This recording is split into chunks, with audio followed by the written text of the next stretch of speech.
Hey everybody, welcome back to Why Not RV. On this week's episode, we're going to go ahead and do a actual tow vehicle upgrade, and we're going to put the WeBoost Drive Reach into my dually.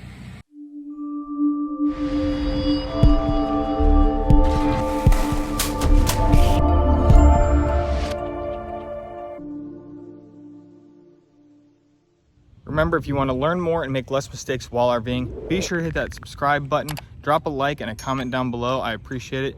Thanks for watching. Now, this is an upgrade that definitely not everyone needs. Now, of course, I'm doing this for a couple reasons. We have been traveling in places that we've lost service, and it is nice. I mean, the WeBoost does work. We have it in the RV, and we use it to boost the signal inside the RV. But while we're driving, I see all the time out in the country, you see truckers that have it, and you see some other locals that will have it in certain areas. And it's a really good thing to have if you need reliable cell service in your vehicle at all times, whether you're, for GPS, of course, once it's loaded, it's in there. For the kids, streaming movies, stuff like that. So we're gonna go ahead and get this installed. For me, the main reason I'm doing it is because the new area I live in, the road that takes me in and out of town, you lose cell service, but the cell service is there. It's just not reachable by a cell phone. So I'm hoping that this will be enough to reach the cell service and repeat it in my truck. Let's actually get started by doing a quick unboxing of it and see what this thing comes with. All right, so inside we have pretty much everything in one little packet right here. We got some instructions. Got a little thank you note. We have the actual amplifier, which has Velcro. We have a it's an aluminum vehicle mount, so you can go ahead and get it mounted inside.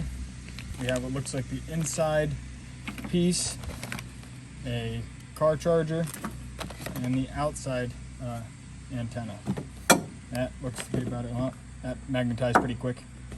So before we get started, I just want to kind of go over a quick overview of how these things work, just in case you don't already know.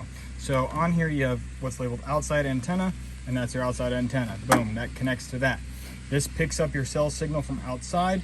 It goes in here, amplifies it, and then it repeats it to now your inside antenna or little amplifier. And then of course you have the power cable. That's it. That's all there is to it. Of course, we have some cable routing to do, and every vehicle will be a little bit different, but let's get to it. This little disc in here that's labeled aluminum vehicle mount accessories, that's because if you have an aluminum rooftop or where you're going to mount this is aluminum, this is obviously a little, what looks like probably some type of stainless steel. That way it's actually magnetized. Of course, my truck is magnetic. It's all steel. It's not aluminum, so I don't think I'm going to have to use this, but let's get to the install. Now, every vehicle is, of course, completely different and unique. Of course, for my truck, it's pretty simple, straightforward. I have a couple options of where I want to put this actual outside antenna. I have the little shark fin up there. That's for the Sirius XM, I believe. I could keep it symmetrical and put it right here in the dead center. I could kick it off to one side or the other. The instructions do say to wanting to keep it center and 12 inches away from windows. So for right now, I'm going to start with that. I'm going to basically put it just right up on top here, about a foot back. I hope you guys are ready for this extremely difficult install process.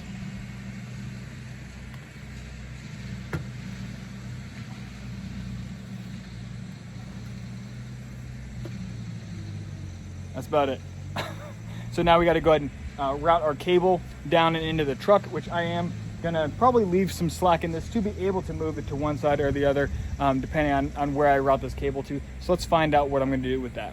So WeBoost actually says that this cable is strong enough to go right through the door, through the weather stripping, and make it for a super easy, simple install. I'm a little bit extra sometimes, so I went ahead and took off my rear brake light here. I'm gonna route it up under in here. Now there's a foam gasket on the brake light that keeps it weather tight.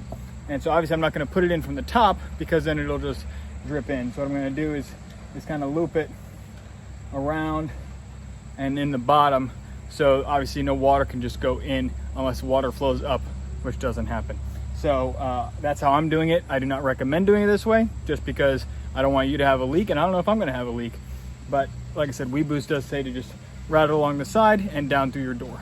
Now I got the outside antenna mounted. Let's go ahead and get inside the truck and figure out where we're going to put the amplifier and get the power and the inside antenna routed. So now that we're inside the truck, I had to find a spot that I wanted to put the inside antenna. And again, every single vehicle is gonna be different. You know, I have my phone mount here, you might have something different, different interiors, whatever. So you just gotta find a spot that works for you. WeBoost says you can put it either on the side of the seat or on the dash. I'm gonna put it right here on my dash because I think it's a good spot. So I'm using the alcohol pad right now to keep it, to wipe it down nice and clean. And it's just, either came with a Velcro thing you can Velcro and put on there, or for me, I'm gonna use the actual permanent stuff because I'm gonna be using it all the time. If this is something you're just gonna pop up when you wanna use it and take down other times, maybe use the Velcro. But for me, I'm gonna use the permanent double-sided sticky tape.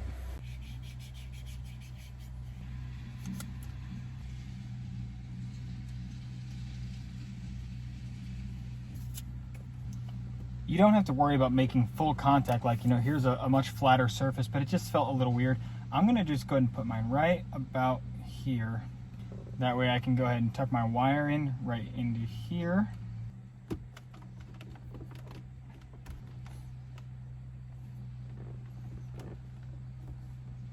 Now with the wire tucked in there, it's a little bit cleaner, and I can worry about routing it down there for later with the amplifier. So I think that's our next step, is to get our amplifier mounted in here. So let's go ahead and get it done. So I went ahead and plugged in my little WeBoost car adapter, which has a little off and on switch right on it, which is awesome. You can just activate it. I so far just routed it down into here, and now I have these two cables run together, which is both the inside antenna as well as the power cable. Now what I have to do is run those from the front to the back. You see I got my boost, or my antenna sitting right there, or super booster. But I'm gonna go and run them all the way back here to behind the back seat, because that's where this cable pretty much reaches. I couldn't get this up any further. So this is where I'm gonna go ahead and route everything to. So all I'm doing right now is finishing the routing to get everything back here. So let's give you an update here in just a minute. All right, so I literally just kind of have the cable ran up under the center console. Excuse my chips. Time to vacuum out. Got it underneath all this stuff, and then just tucked in back behind here. And then of course I just connected the both the in and the out. And then this has Velcro on the bottom of it, so it's sitting right there on the carpet. It's not really going anywhere. Plug the power in, and now let's give it a test. So this first test is, of course, without the WeBoost on. You see it shows that I have one bar, and it just spins and spins and spins. Now I'm gonna go ahead and just fast forward to the end and show you what happens. It literally just drops the cell bar, as you see right there, and it comes up with an error. Now I'm gonna go ahead and turn the WeBoost to on, and there we go. We have 2 bars of signal now, even though it just showed I had none, but really it showed I had 1 before that. It just wasn't enough to do anything with. So now with 2 bars of service with the WeBoost on, let's see how this thing cranks. Here we go, connecting, and let's find out.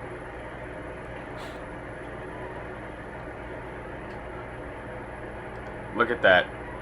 Just like that, WeBoost only went from an error where it couldn't even connect to now 12 megabytes download speed. And let's see what it does with our upload. Again, anything at this point is impressive, just because of the fact that without the WeBoost, it showed I had a bar, but it wasn't even a usable bar. So now with the WeBoost, I have 12 megabytes download speed, and looks like, you know, about 0.4 upload speed. Talk about an ideal test. It went from, as you saw, my cell phone showed that I had a bar of signal. That's how I knew that there's cell phone signal here. And again, I have the WeBoost on the RV right now, and it's doing the exact same thing. As I knew the cell signal was here. It's just so faint that the antenna inside a phone isn't strong enough to really do anything with it. So it showed I had a bar, but it couldn't even complete a test. It ended up dropping the bar and then erroring out. I turned on the WeBoost, and bam, 12 megabytes download speed. I mean, how can you beat that kind of result right there? So now my next test is for me to actually drive this into town and make sure I don't lose cell signal the entire way. I'll give you an update on that. All right, I've now since driven into town both ways, because there's a couple different roads that go in and out of town out here, and I lose signal on both of them. And with the WeBoost, I maintained cell signal the entire time, and what I did to try and test it was I streamed a TV show just to see if it would cut out during the drive, and it did. It cut out for like 2 seconds and came right back on. cut out for another like 4 seconds and came back on, and then cut out for like 10 seconds at the worst and came right back on. So I think it wasn't even that I lost signal, it was just the signal that it was doing was just so minimal that it kind of lagged behind when you were trying to stream something. But for me, now that I have cell signal all the way up and down the roads in and out of town, it makes it a lot safer, because you know, if I get into a head-on collision on a road out here and I don't have cell signal, what am I gonna do? You know, I mean, just start walking till I have cell signal? Who knows what kind of injuries you have, blah, blah, blah, blah, blah. I'm not going to get into that. But I'm just super, super happy with how the WeBoost is performing. I clearly couldn't really be happier with the result of the WeBoost so far. Just like using it in the RV, and I'm actually doing it for the whole house as well, because, again, I want my guests to be able to come here and without needing to get on the Wi-Fi, we'll have cell signal, or just in case some people don't have Wi-Fi calling, etc., stuff like that. But WeBoost is such an amazing little device. I mean, the results are right there. It's black and white. You can't make that stuff up. So absolutely incredible device. I absolutely love it. I absolutely recommend it. If you want to buy one, I got them linked down here in the description below. Make sure to drop a like, hit the subscribe button, leave a comment down below. I really appreciate it. Thanks for watching Why Not RV. We'll see you next time. Bye.